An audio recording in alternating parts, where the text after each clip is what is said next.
dead one.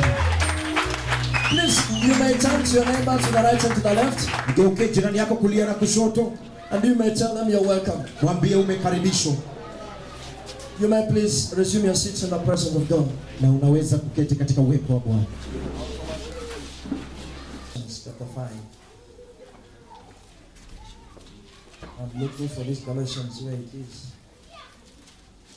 Chapter 5. We have been reading this scripture since last month. Galatians chapter 5.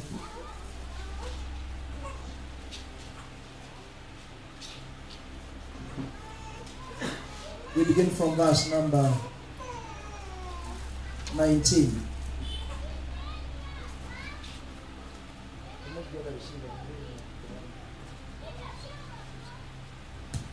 Galatians chapter 5, verse number 19. If you get there, I want us to read together down the scripture before we begin to launch deep into the Word of God. Are we all there? Yes. You may put a smile on your face as you read the scripture. Wagalatia mlango wa 5 mstari mdogo wa 19. I'll read in English. Someone should help me with the Swahili translation. Now the works of the flesh are manifest, which are this: adultery, fornication, uncleanness, lasciviousness. Verse number 20, idolatry, witchcraft, hatred, variance, emulations, wrath, strife, seditions, heresies. Verse number 21, envyings, murders, drunkenness, revelings, and such like, of the which I tell you before, as I have also told you in time past, that they which do such things shall not inherit the kingdom of God. Someone please help me with the Swahili translation. Basi matendo ya mwili ni dhahiri, ndiyo haya: uasherati, uchafu, ufisadi, ibada ya sanamu, uchawi, uadui, ugomvi, wivu, hasira, fitina, faraka, uzushi, usuda, ulevi, ulafi na mambo yafananayo na hayo.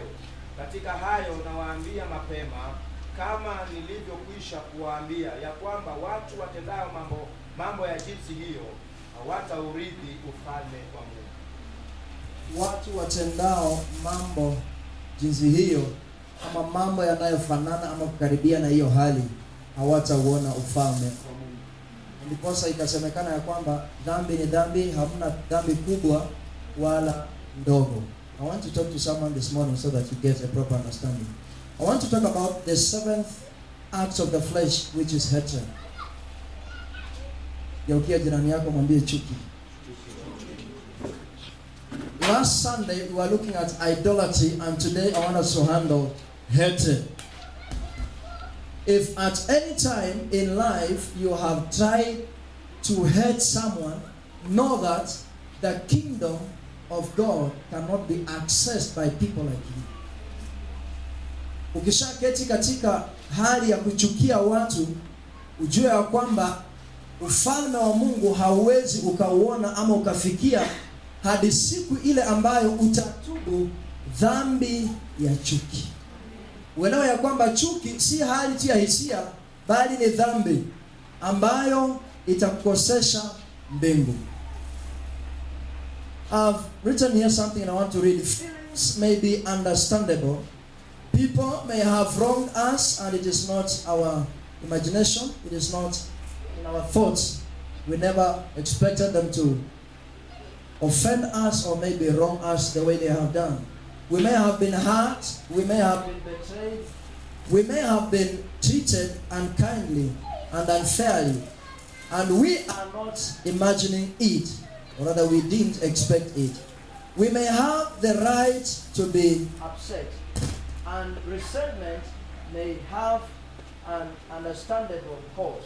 Yet for us Christians, resentment and hatred is the warning signal that we could be moving towards trouble, and not just trouble but serious trouble. Kila mtu ukosewa katika maisha. Try to change this cable. Kila mtu ukosewa katika maisha, Na wakati unakosewa katika maisha, kuna hali ya kukasirika kwa sababu ya kukosewa, kuna hali ya kuhisi vibaya kwa sababu umekosewa katika maisha. Lakini iwapo hautaishughulikia hiyo hali ya kuhisi vibaya, ifike mahali mpaka ukuwe na chuki kwa huyo mtu ambaye amekukosesha amani ama amekufanya ukahisi mbaya, ujue ya kwamba yeye aliyekukosea aweza kuwa alikutenda dhambi, lakini wewe ambaye unamchukia unatenda dhambi wakati ambapo yeye anatubu. So the truth of the matter is that wakati yeye anatubu ndipo wewe sasa unachukua dhambi ya kumchukia. Yeye akishatulia katika mikono ya Mungu, katika msamaha wa Mungu, Mungu akamsamehe akamwachilia katika dhambi ya kukosea wewe amani ama ya kuchukiza, kukasirisha, wewe nawe unabeba msalaba wa dhambi kuanzia pale.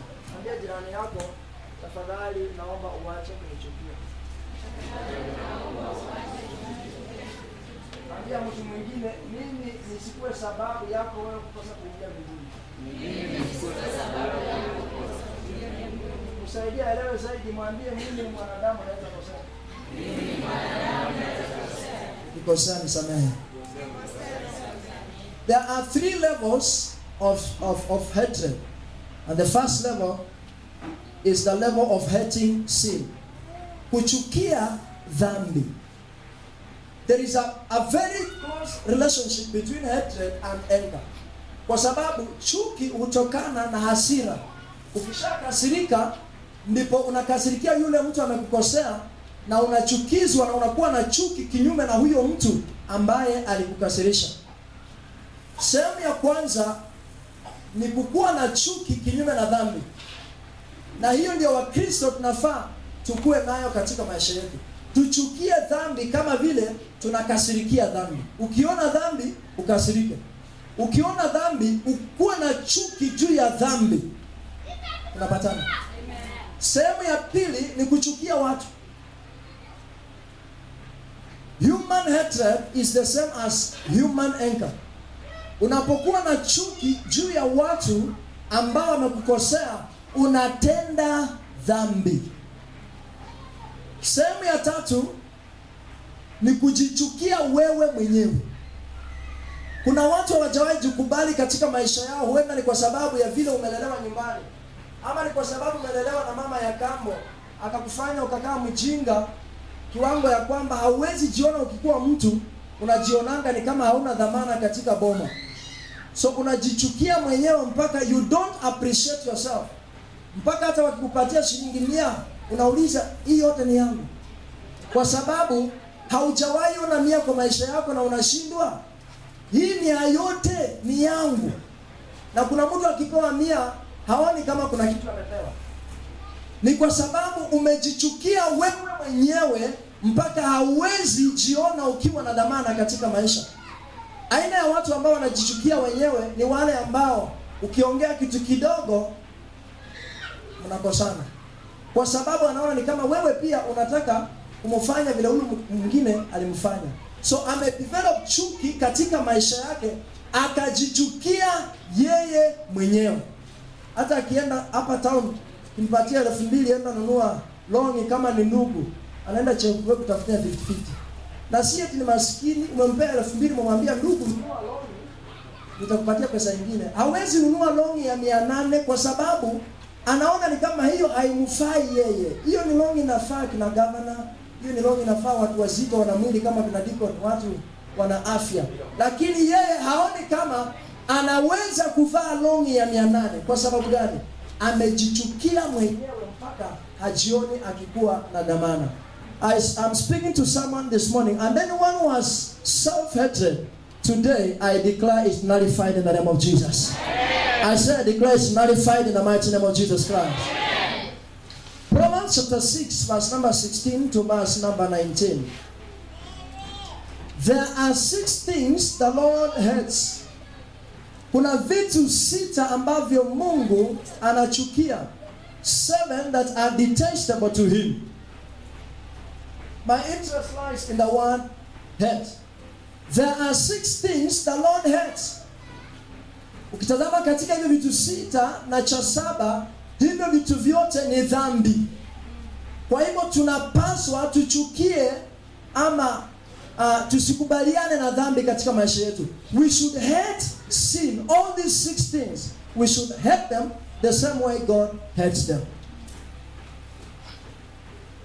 Hate, or rather hatred, has brought much turmoil and anguish for humanity for thousands of years. Katika miaka mingi, chuki imeleta shida katika maisha ya watu. What is hatred? Ama chuki ni nini? Chuki ni kutopenda kitu. It might be the opposite of love. Hatred. It is to dislike something or someone. If you dislike sin, well, you will see heaven. If you like sin, if you're in agreement with it, be sure heaven cannot be accessed. And remember what I said the first Sunday of August. There are people here listening to me ambao wanakaa smart.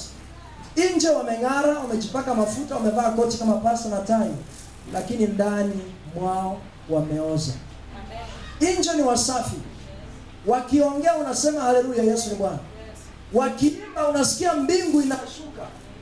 Lakini ungalipewa nafasi ya kutazama ndani ya moyo wa huyo mtu. Ndani ya huo moyo ambao unaimba ukishukisha mbingu. Ama huo moyo ambao unahubiri mpaka uwepo wa Mungu unashuka. You'll be surprised.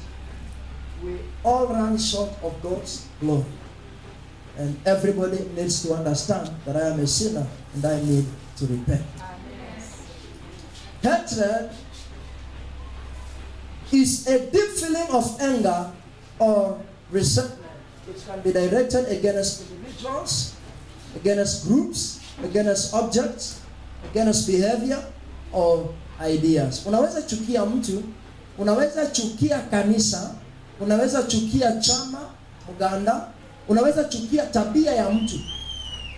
Unapatana na mtu. Unaweza chukia hata bibi ya mtu kwa sababu anang'aranga sana kuliko bibi yako. Kama umekaa karibu na mwanaume, mwambie ngarisha yako.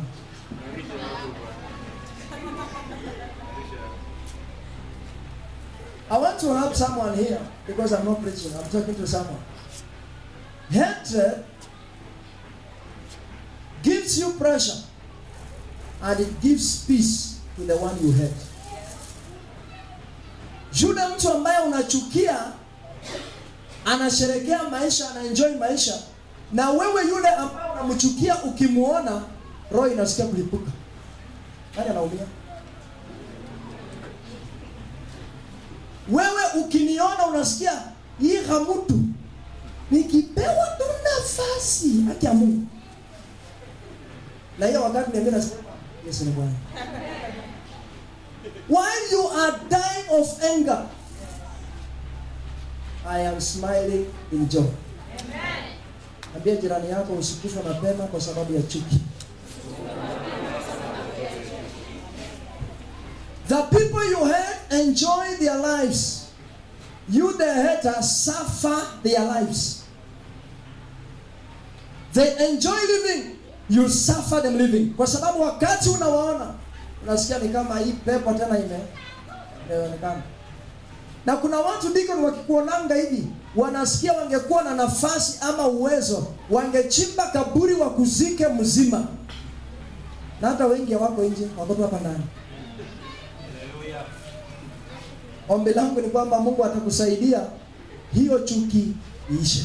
Amen. Ukiona deacon unaona mtumishi wa Mungu. Amen. Hauoni yule ndugu mjaluo. Amen. People who hate others die ahead of the people they hate. Ukubali usikubali, kama kuna mtu unachukia na amekufa na hujakufa, shukuru Mungu, kwa sababu ukweli wa mambo ni kwamba unafaa ufe. Science tells us the more you are angry, the less you live. The more you are happy, the more you live. Na hata Biblia inasema namna gani? You die. Your joy gives you more life. Please reduce this much. The more you celebrate, the more you are happy, the more you live, the longer you live. The more unakasirishwa na kila kitu katika maisha yako, the less you live. Hope I'm helping someone to live long. Maana siko tayari kuzika mtu ambaye amejawa chuki ndani ya moyo wake. Niko tayari kuzika mtu ambaye amemaliza kazi na Mungu amemuita. Anaenda kwa wakati wa Mungu. Huyo nitakuja na deacon tuseme alikuja na ameenda. Don't waste your strength. Iwapo kuna mtu mahali amekuchukia, hii ni siri moja nakupatia. Nikijua Henry ananichukia, every time nikimuona, I'm supposed to smile. Glory. Yaani nikimuona tu na smile. Amen. Nikisha smile, yeye anasikia kuzama. Unanipata? You are supposed to be smart, na unapita tu mahali yako, si tunamuonyesha, lakini unapita tu mahali yako ili uishi zaidi. Na yeye aendelee kuwa vile yako. Ukijua kuna mtu mahali anakuchukia, hapana kumuona na unafura na jama. Ukimuona una smile. Hata kama umekosana na bwana kwa nyumba dada, ukiona huyo ndugu mlikosana na yeye anakuja, unaamua hapa, wacha ya kwangu ibishie hapa, nivae sura ya maisha. Ukimuona una smile. Naambia ubarikiwe ndugu. Amen. Wewe unaendelea kuishi na yeye anaendelea kuumia. Kwa sababu chuki haiwezi mruhusu akuone ukiwa unasherekea ama una smile katika Bwana. So don't waste your time and your strength. Maana kuna mtu amemchukia na yeye anajaribu aonyeshe huyo mtu ya kwamba yeye anamchukia zaidi kuliko yeye. Sasa ndio mtaanza kung'ang'ana kila siku chuki, kila siku chuki, mwishowe hamtamalizia kwa chuki, mtamalizia chini. Na mkimalizia chini ndio maana alikupeleka wapi? Kotini akushtaki, adilimuuma masikio. Mungu atasaidia mtu katika jina la Yesu. Amen. It is hatred that daily kills millions in the act of vengeance. Ni chuki inayofanya watu wengi wakufe wakiwa katika process ya kulipiza kisasi. Katika process ya kulipiza kisasi. Jana nimeambiwa ya kwamba kuna forgive us. May God forgive us. It is this kind of feeling that makes Christians to ask God to kill family members and to kill other people even in church. Hii hali ya chuki ndio hufanya watu wanaombea wengine wakufu. Na si tuko tu hapo wengi tunaombea wengine wakufu. Badala uombee mtu mzima unaomba afe. I can assure you that God does not kill people with your permission. He takes their lives because they are done with their assignments on this earth. Amen. Now if you keep bothering God, ukiwasikia na shangaa, kweli hao wameokoka? Ama ilikuwa bahati mbaya wakaingia kanisani, walisikia watu wakiimba, wakafikiria ni jimu jam, wakaamua kuingia, wakuwepo tu sehemu ya hiyo kelele. Lakini unasikia Mungu anakuambia, ndugu, Bwana Yesu asifiwe, nimeokoka Yesu Kristo ni Bwana, mbinguni tunaenda. Mungu atusaidie tuingie mbinguni katika jina la Yesu. Amen. Hatred is pulling great numbers of families apart. Chuki imetawanyisha familia mingi. I want to take some few minutes here, especially to those of us who come from polygamous families. Chuki imetuweka katika sehemu fulani ambayo maisha tunayoyaishi si maisha ya upendo pamoja na wapendwa, bali ni maisha ya chuki mmoja hadi mwingine. Nilikwambia sihubiri, nataka niongee na mtu anielewe, na akitoka hapa aseme ibada ilikuwa mzuri, aseme nimesaidika. Am I talking to someone? Amen. Perhaps you are born in a polygamous family out of one father and two mothers. And then you pick up the issues of the family. Na unaanza kuchukia ndugu zako katika, unajua wanasemanga nyumba kubwa na nyumba. Sijui kama kwa kweli kuna moja kubwa nyingine ndogo, ama ni maongezi ya watu na maimu kile ni maimu. Lakini saa zingine maimu kile anakuanga mkubwa kwa miaka kuliko hata maimu. So I don't understand how you people read that. But if you take up these issues, the way you put them, maimu kile and the maimu kulu, And then you decide, let's go this way, let's go this way. Mama yako ni kabila yako. Wale wanazaliwa kwa ile nyumba kubwa ni kabila yako. Shida yako ni nini? Mbona ukiwaona hutaki kuwasalimia? It is because of this hatred. Kuna kakitu kamejengwa ndani ya moyo wako, unakaanga, unaambiwa huyo mama ndiye alifanya sisi tukataabika tu kusoma. Baba alikuwa na unaona vile mnasema? Kumbe ni hivyo mnasema na mnajua. Hiyo siendelee, nimwachie hapo maana mnaelewa kuniliko. If we take pleasure and feel good inside hatred or inside issues that are happening against other people, then we should understand that we are walking in hatred. You shall not take pleasure in hatred in the mighty name of Jesus Christ. Amen. Ukiwa katika maisha yako ya kiroho umeokoka na Yesu Kristo ameokoa maisha yako, kila mtu anatafuta kukua na kuishi kiroho. Wakati mtu anakukosea na mnashikana mikono watu wawili ama watatu, mnaingia kiroho ya kwamba tunataka tuombee huyu ndugu aangamie. Mmekuwa kiroho. Mnaomba, mnaamka saa 6 usiku kila siku kwa siku 7. Mnaombea huyu ndugu hata gari tu imgonge. Yaani mko kiroho katika maombi, lakini ukweli wa mambo ni kwamba mumezidi kimwili hata. Kwa sababu kitendo ambacho mnakifanya kupitia kwa maombi ni kimwili. Mkapitako hata kwa nyama, mkapitako mifupa, mkaingia kwa bone marrows. Mmepita kwa bone marrows mahali mko. Mtu hawezi eleza. Kwa sababu while you think you are being spiritual, at hizi ni vita za kiroho ndugu. Watu kupigana na huyu ndugu kiroho. Na mmesoma maandiko mnaelewa. Vita ni vya kiroho, si vya nyama na mwili. Lakini mnakaa chini, mnakusanyana, mnaanza kuomba mkituma mishale. Ati tunatuma ugonjwa ya moyo. Si kwa manane tu. Enda, ndio hiyo. Pokea.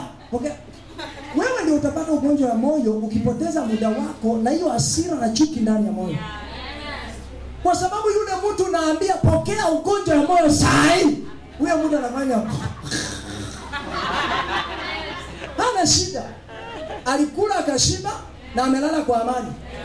Hiyo chuki mtu anaumia nayo ni wewe unakosa usingizi. Haleluya. Unakimbizana usiku na kelele, wala mnaishi kwa plot mpaka majirani wanaanza kusema huyu mtu landlord ahamishwe. Mpaka wanataka kuhamishwa kwa plot kwa sababu uko kiroho. Unaombea mtu mahali. Na mchana unaenda kazi kwa sababu umeshinda usiku katika kilio. Pia kazi unaanza kulala kwa kazi mpaka wanakufuta.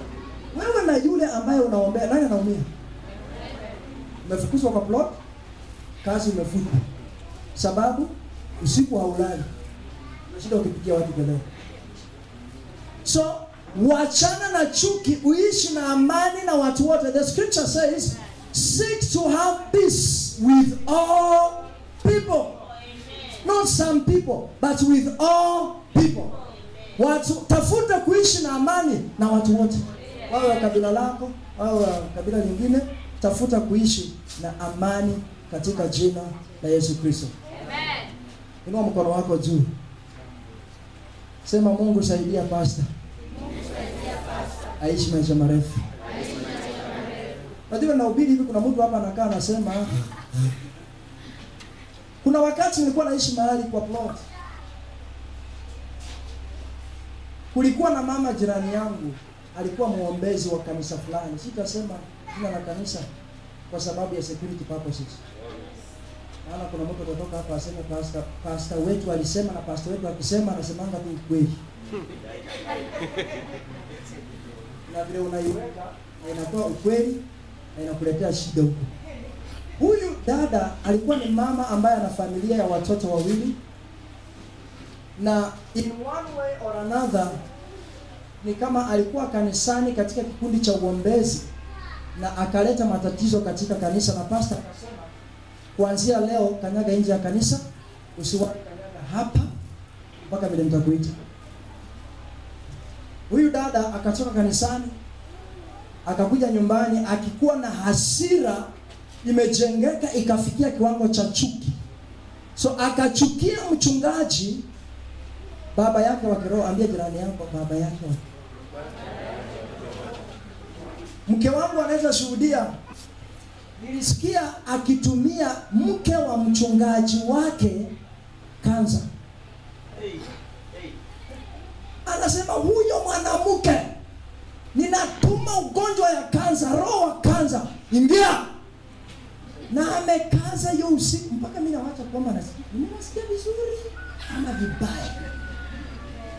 Wale ambao mko hapa na ni watu ambao mnatazamia kuwa wachungaji, Mungu awasaidie na awape neema, kwa sababu wakati wewe unalala wanasukuma kansa.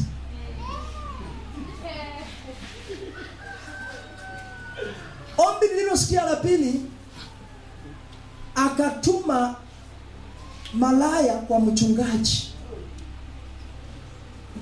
Natuma malaya kwa huyo mtu, na akataja jina la mchungaji. Nilisema sitaji kwa sababu ya security. Akataja jina la mchungaji, akaenda town akachukua malaya, anaomba, akamuleta, akapea pasta kwa mkono.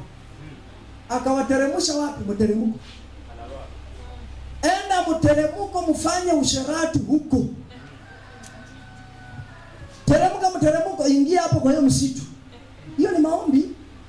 Akona chuki kiwango cha kwamba hawezi kuwa na amani na huyo jamaa, kwa sababu alitenda dhambi na mchungaji akamwambia ondoka.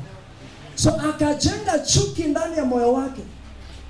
Alipoafikisha huko, mengine si ya kusemekana, lakini alikuwa anasema kwa sauti kubwa katika chumba chake, na mimi nasikia huko. Mwishowe akachukua ukimwi kwa huyo dada akaweka ndani ya pastor.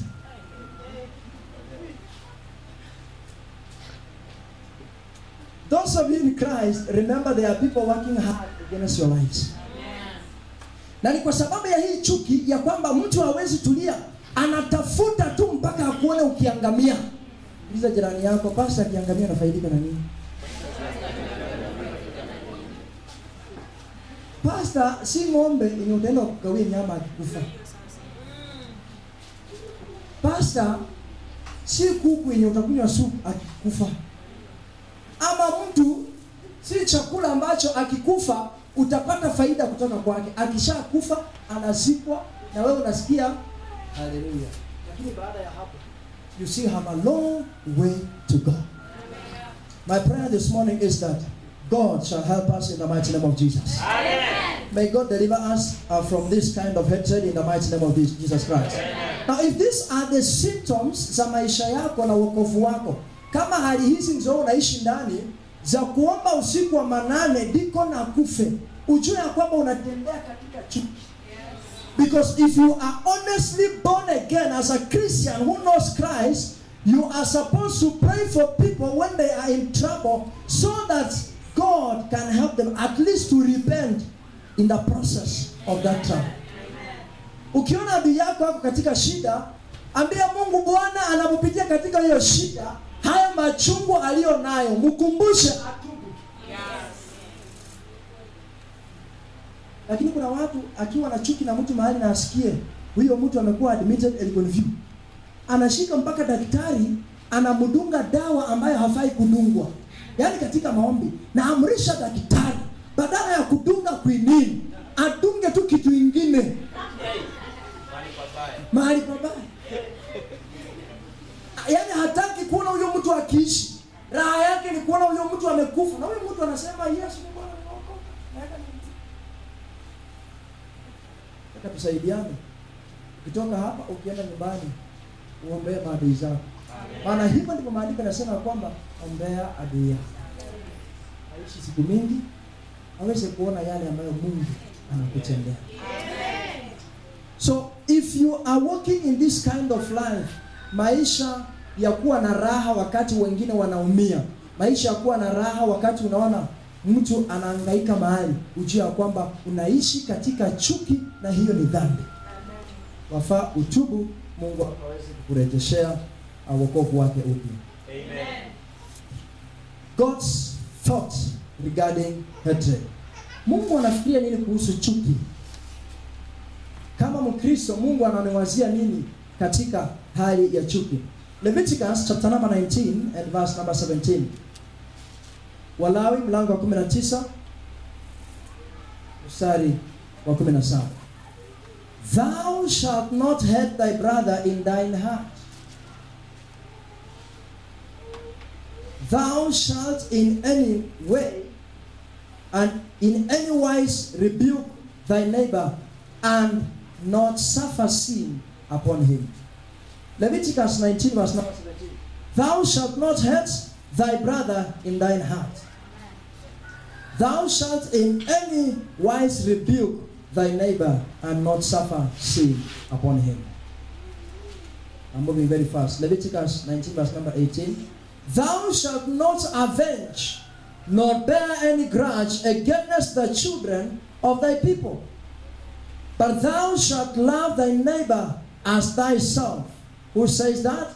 I am the Lord. Hautachukia watoto ama wana wa wenzako, na wala hautalipiza kisasi. Utawapenda jirani zako ama maadui zako kama jinsi unavyojipenda wewe mwenyewe. I am the Lord. Mimi ni Mungu ninayesema. Si pastor anasema. That is what God says. Ya kwamba tusiwe na chuki kinyume na watu wengine. Proverbs chapter 10 verse number 12. If you are writing, please write very fast. Proverbs 10 verse number 12. Hatred stirs up strife. Chuki huleta mng'ang'ano. It leads to conflict if not addressed. Hatred stirs up strife. Na iwapo chuki haijashughulikiwa, huelekeza mtu mahali ambapo hafai kukua ama hafai kufika. Maana kupitia kwa hiyo chuki, you are going to react. And once you react kutokana na hiyo chuki, you are adding sin upon sin. The same book of Proverbs, same chapter 10, verse number 18. Whoever hides hatred has lying lips, and whoever spreads slander is a fool. Yeyote ambaye anaficha chuki ana ulimi ambao una uongo. There are people who will be very angry at you. Watakuchukia sana, lakini akikuona anakuhug. Huyo ni mtu ambaye ameficha chuki ndani ya moyo. Ukishaondoka hivi, anasema I wish hiyo pikipiki inapita ingemvunja mguu. They hide hatred inside their hearts. Uelewe ya kwamba chuki haikai juu ya kichwa ya mtu, inakaanga ndani ya moyo wake. Hawezi iona anakaa mzuri, anakaa mrembo, anakaa smart, anakufurahisha na kuchekesha, lakini ndani ya moyo wake anasema haka.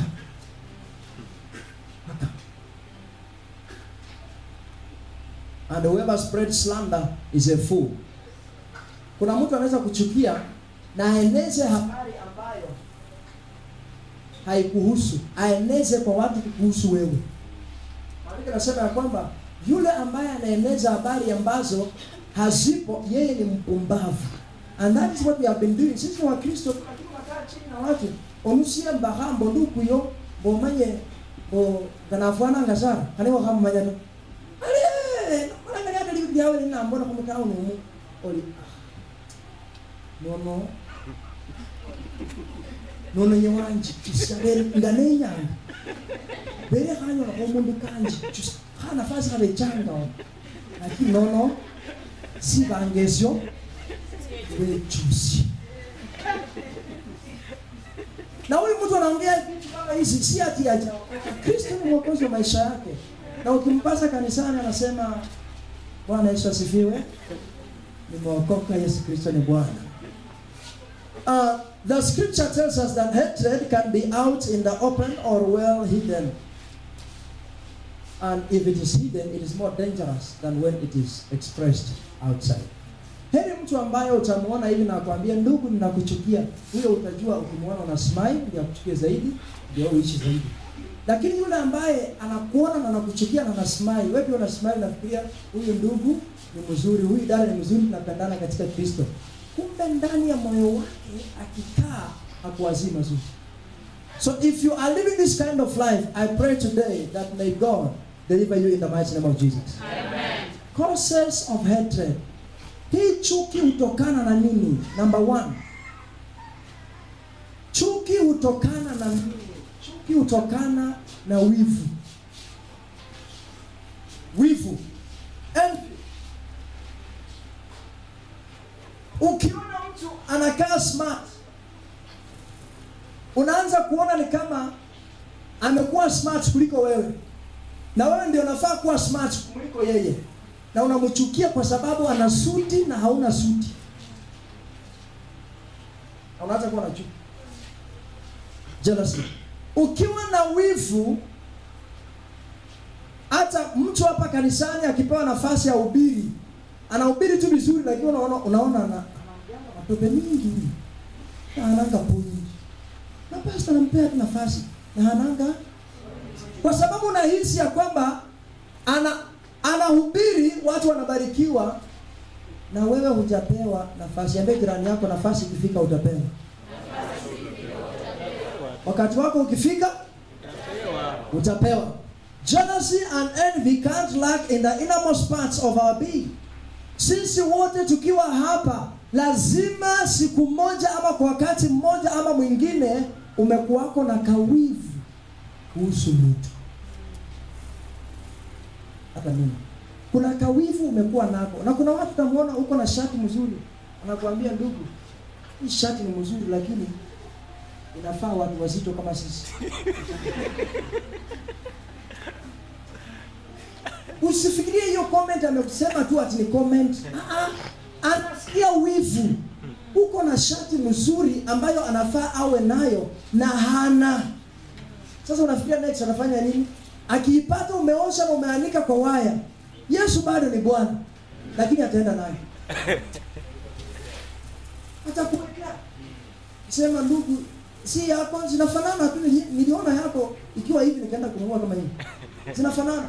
Na ni kwa sababu ana wivu ndani ya moyo wake. Anaanza kukuchukia. Akikuona umekuja smart, atui tangu apate pesa. Siku hizi sasa ndio atakuonyesha mavazi. Hii anavaa siku hizi mpaka hata akitembea ona amebadilisha mpaka style ya kutembea. Anakuchukia kwa sababu una vitu ambavyo hana. Na mwisho anaanza kusema huyo ndugu hata ameingia Illuminati.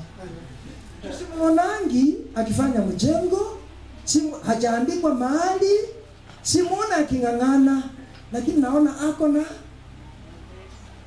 na pesa. Kwa sababu ana wivu na pesa na hana pesa, anakuchukia. So anaanza kueneza uvumi ambao haupo kuhusu. Anasema kwamba huyo ni mtu mjinga.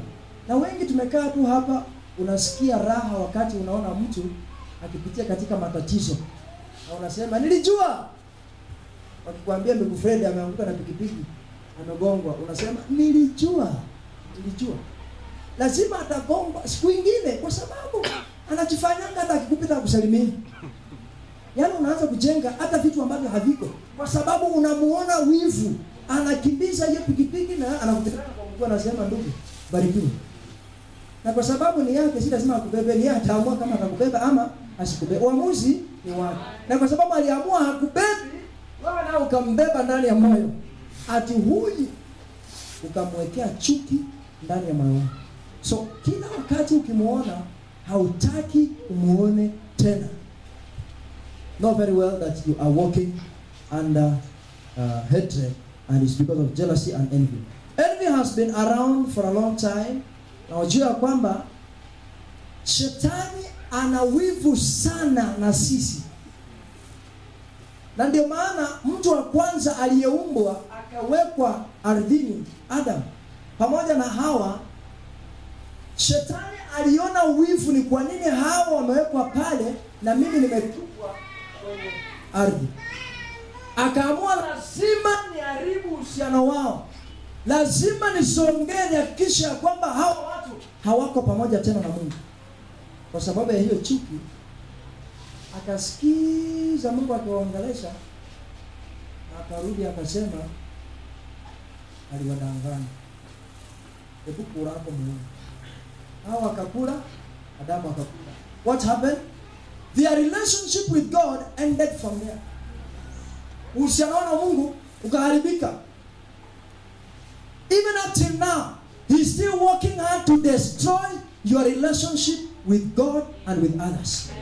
Aliharibu uhusiano wa Adamu na Hawa, akaharibu uhusiano wa Adamu na Hawa na Mungu. He's working hard.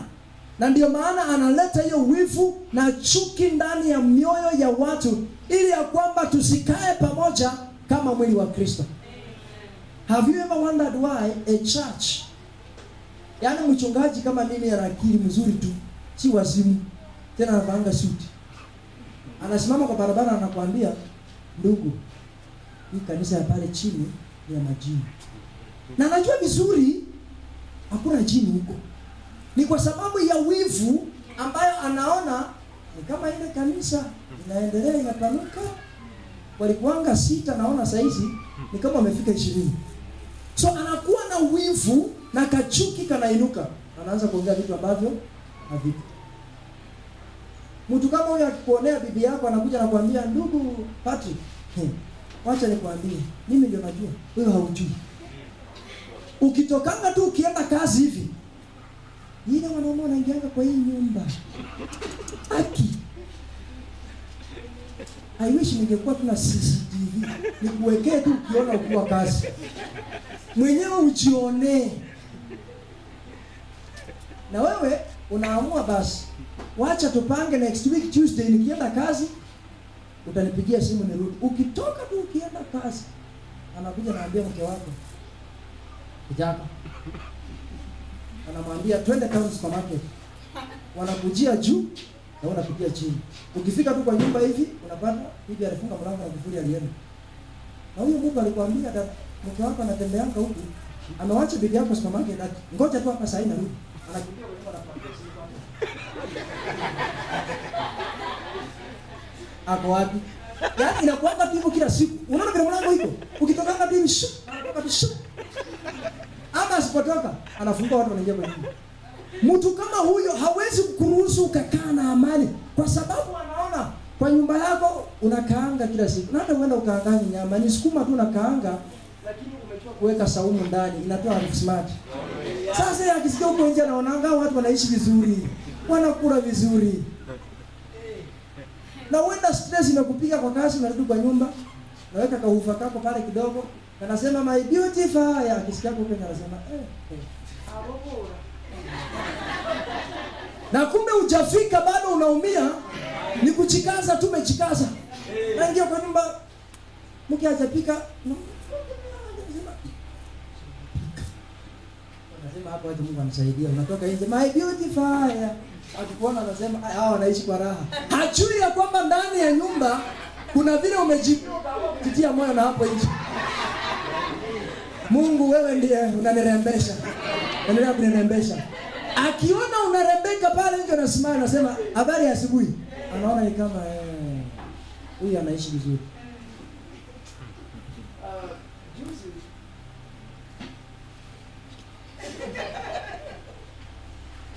wanaume semeni Mungu atusaidie. Mungu atusaidie. Kazi nikarudi kwa nyumba. Kufika kwa nyumba jioni na mke wangu. Kwa nyumba kama kawaida. Nikaanza na wao kikombe cha chai. Nikaanza kunywa chai tukiingia kwa nyumba. Na nikasikia jirani anafungua mlango. Ameingia ndani. Na ni mama alikuwa anatumia mlango kuingia ndani akapata mlango kwa nyumba. Na nikasikia sauti kutoka kwa ile nyumba. Si mimi jana nilisema unga kwa ile nyumba. Ilienda wapi? Mama anakuja bana. Sasa akasema mimi naangalia kwa ndoa hakuna unga. Ingekuwa ningekuwa nishapika ugali.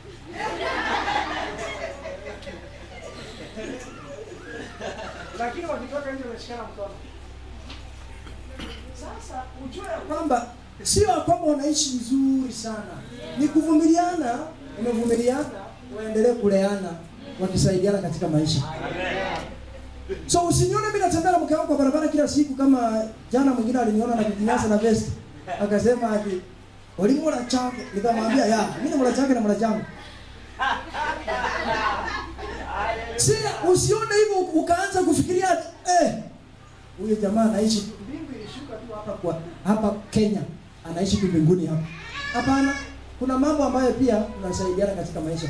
So don't look at someone and begin to develop hatred kuhusu huyo mtu kwa sababu nafikiria anaishi vizuri, anakaa vizuri, anakula vizuri. Hapana, ni kujikaza, amejikaza na ni Mungu anamsaidia. Mwambie jirani yako wacha chuki. Ni Mungu ananisaidia. I want us to look at an example of a hatred where Saul hates David.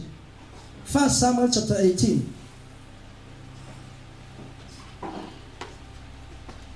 Let's begin from verse number 5. David went out wherever Saul went, wherever Saul sent him, and behaved wisely, and Saul set him over the men of war. And he was accepted in the sight of all the people, and also in the sight of Saul's servants. Verse number 6. Now it had happened as they were coming home, when David was returning from the slaughter of the Philistines, that the women had come out of all cities of Israel, singing and dancing to meet King Saul, with tambourines, with joy, and with musical instruments. Verse number 7. So the women sang as they danced, and said, Saul has slain his 1,000, and David has 10,000.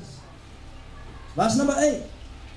Then Saul was very angry, and the saying displeased him. And he said, they have ascribed to David 10,000, and to me they have ascribed only thousands. Now, what more can he have but the kingdom? Verse number 9. So Saul eyed David from that day forward. Akakuwa na chuki kuelekea kwa Daudi kuanzia hiyo siku kuendelea mbele. And Saul cast the spear, for he said, I will pin David to the wall. But David escaped his presence twice. Kwa sababu Daudi aliua mamia ya maelfu, na Sauli aliua maelfu tu, Sauli akachukia Daudi kwa sababu ya kuua mamia ya maelfu. Akaamua ya kwamba mimi nitadunga Daudi mkuki hadi afe. But David escaped the presence of Saul how many times? Twice. Anyone who is innocent and you are trying to destroy the innocent person, God will always help to escape that person. Amen. Mungu atamsaidia aepuke mtego. Ukirusha mshale, Mungu atamsaidia aepuke huo mshale usimkamate. Sababu huyu mtu hana hatia katika mambo ambayo unatafuta kufanya. And like I say, you sit down all the night and pray and fast, just waiting on the Lord to destroy someone who is innocent. God will turn it up against you. Am I talking to someone? Yes. So Saul envied David because of the praise that was ascribed to David instead of Saul. Saul anauliza swali, sasa je, kama ameambiwa yeye ndiye ameua tens of thousands na mimi nimeua thousands tu, ni nini imebaki yeye kupata kama sio ufalme? What is remaining for David is then to take up my kingdom, because he's more superior than I. He's more powerful. He's a greater warrior than I. So he's going to take up the kingdom that I stay and I rule. So I have to kill him, I have to destroy him. But God helped David to escape this. Amen. The same thing happens everywhere, hata ukiwa kanisani. That is full of envy. Unahisi ya kwamba huyu mtu atafanya kitu chema kuniliko mimi. But I want to tell you this morning that by the grace of God, we are all on assignment and we will make it in the mighty name of Jesus. Amen. A causes of hatred number 3. Feeling betrayed. Chanzo cha chuki ni kuhisi Waswahili wako. Sasa wazungu tutaongea tu. Ni kuhisi umesalitiwa. Kusaliti unakaanga chini. Unapumua kama ng'ombe ile imetoka kulima. Kwa sababu wewe unafura na ukisema utulie tu kama umekaa, haiwezekani. Kwa sababu ukimfikiria tumbo inachemka, unaanza kuwa na joto kwa tumbo. So unapumua mara mingi kwa sababu ya huyo mtu. When you feel betrayed, it is always a painful feeling. Ni kwa nini amenifanyia hivyo? Let's look at an example from the scripture. 1 Samuel chapter number 20 and verse number 24. 1 Samuel chapter number 20 and verse number 24. Now I have personally been betrayed in so many ways. So many ways. You trust someone to an extent ukijua ya kwamba huyu mtu hata ni disappoint. You invest a lot in the life of that person. But at the end of the day, anageuka na anakuambia wewe ni mjinga sana. Kuna kitu umefanya. You have not contributed towards the success of my life. But what do? You still look up and tell God, Father, thank you, I did my part. Ile imebaki ni ya mwingine, sio yangu tena. 1 Samuel chapter 20 verse number 24. Again about David. So David hid in the field, and when the new moon festival came, the king sat down to eat. Verse number 25. He sat in his customary place by the wall, opposite Jonathan. And Abner sat next to Saul. But David's place was empty. Verse number 26. Saul said nothing that day, for he thought something must have happened to David to make him ceremoniously unclean. Surely he is unclean. Verse number 27. But the next day, the second day of the month, David's place was empty again. Then Saul said to his son Jonathan, why was the son of Jesse? Why has the son of Jesse come to the meal, either yesterday or today? Verse number 28. Jonathan answered, David honestly asked me for permission to go to Bethlehem. He said, let me go because our family is observing a sacrifice in the town, and my brother has ordered me to be there. If I have found favor in your eyes, let me get away to see my brothers. That is why he has not come to the king's table. Verse number 30. I want you to read your Bible. You're looking at me as if I'm a sculpture. Verse number 30.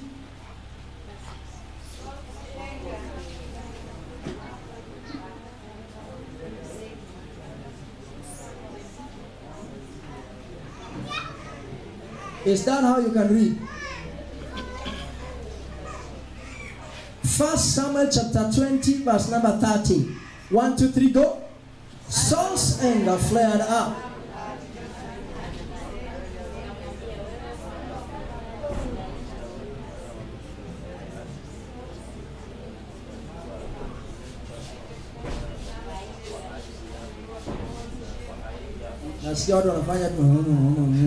Verse number 31.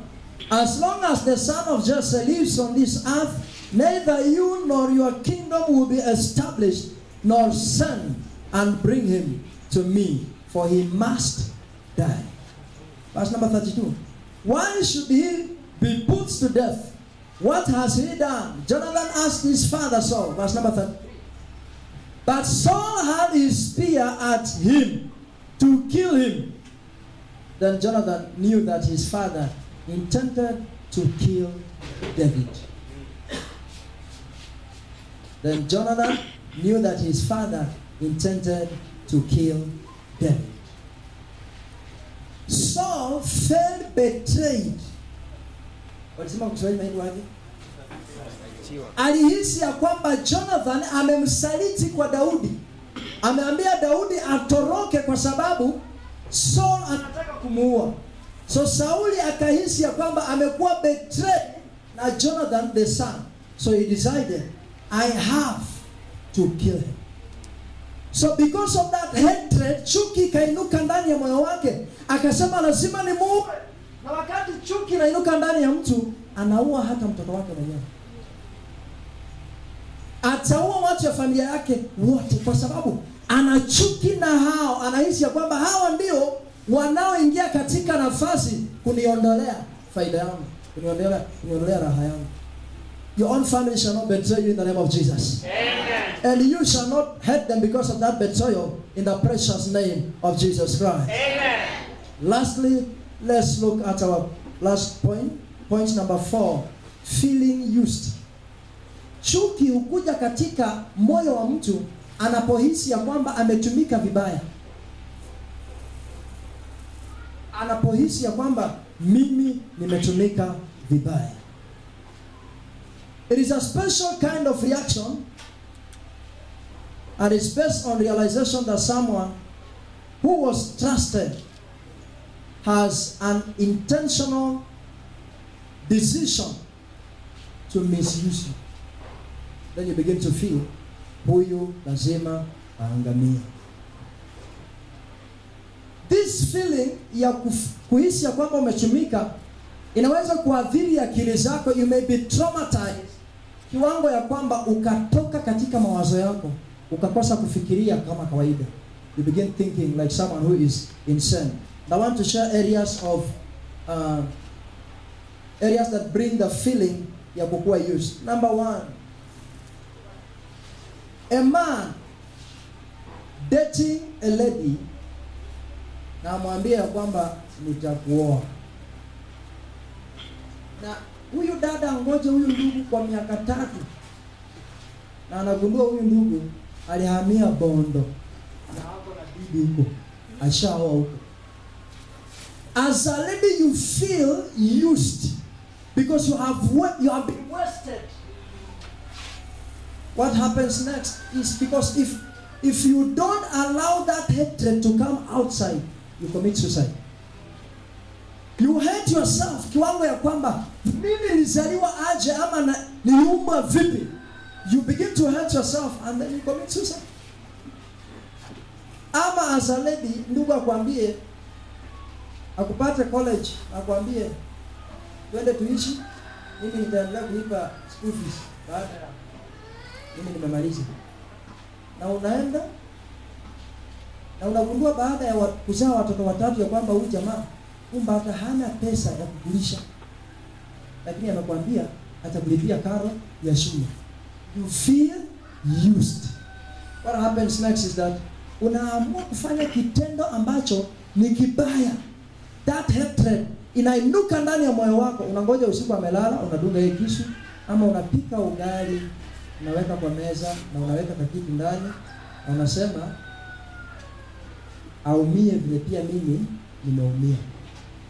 It looks for revenge. Hatred looks for revenge.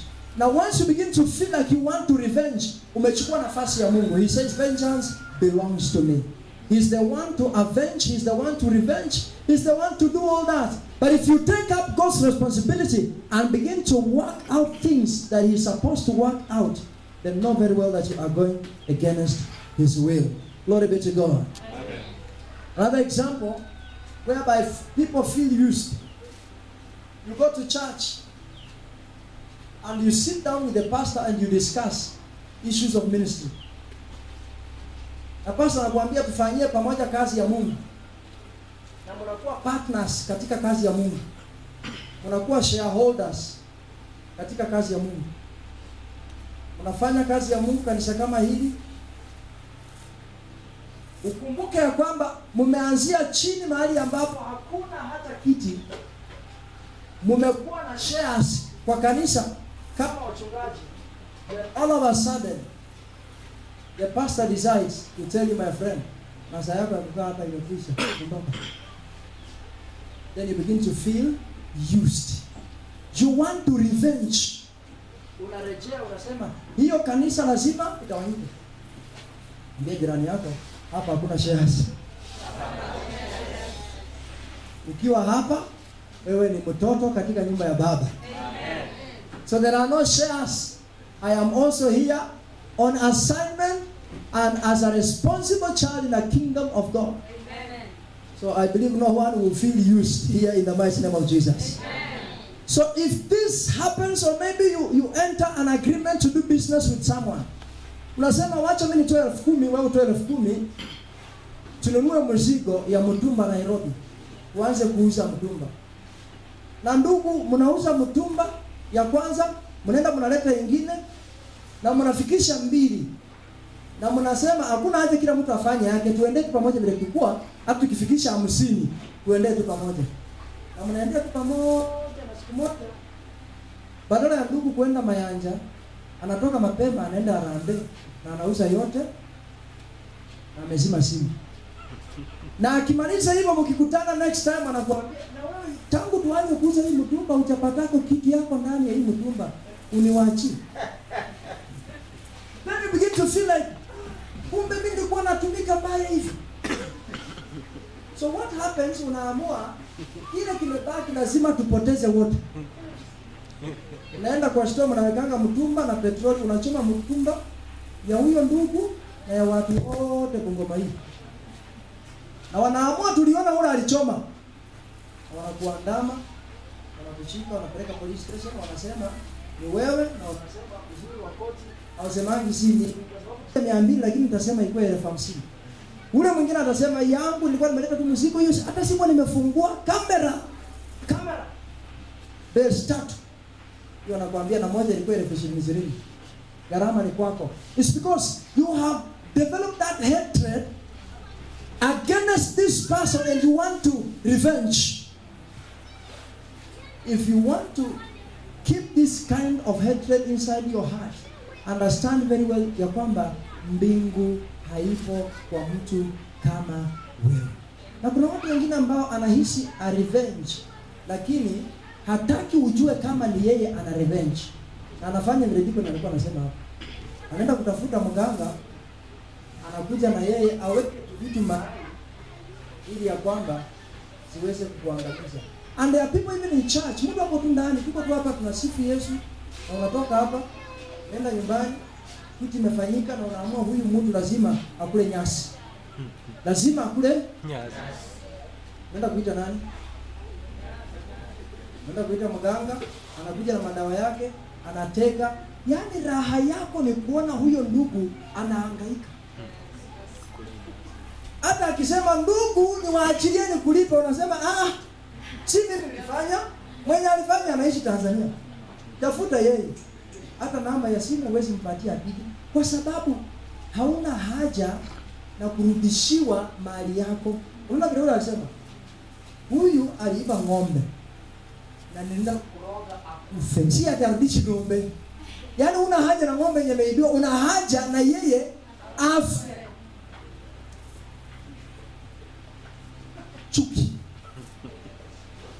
Chuki.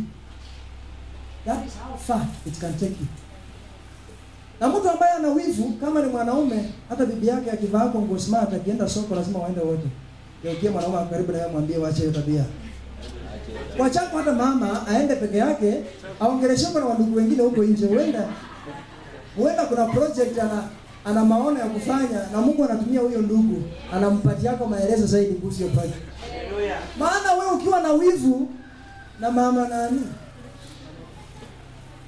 Hawezi enda kwa soko. Nimekuacha kwa nyumba, shika. Mboga ndio hii, unga ndio hii. Nikupata umevuka mlango. Hata akipigiwa simu na wakwao mama aseme, "Nimekuja niko hapa juu kwa Chebukube. Kimbia tu kidogo tuonane." Kama ni lazima akuje, atapiga simu aseme, "Halo, uko wapi? Unafikiria nauza nani? Unaendeleaje? Unafikiria na haja na wewe?" Kama anataka kujua kama uko tu town ama umeenda Mayanja. Dipakijua huko Mayanja, anaambia mama kidogo tunakuja. Ndio. Nenda naonana na mama, anakuja nyuma. Kwa sababu una kawivu fulani ukampata kwa barabara. Utanyonga yeye.